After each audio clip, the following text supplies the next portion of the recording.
In today's video, I'm going to show you how to create a CV using ChatGPT.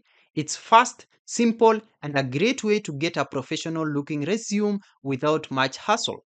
Let's get started. First, open ChatGPT on your PC or in your browser.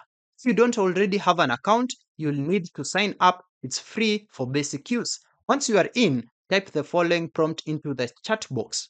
Create a CV in image format using the following details: your name, your education, your skills, your work experience, your location, your contact information, and a short About Me section.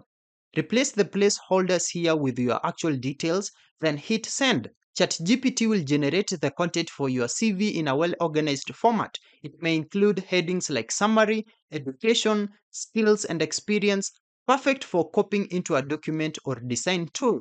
If you wanted the CV as an image, you can copy the generated text into a design platform like Canva or Microsoft Word, style it with your favorite fonts and layout, then export it as an image file like PNG or JPG.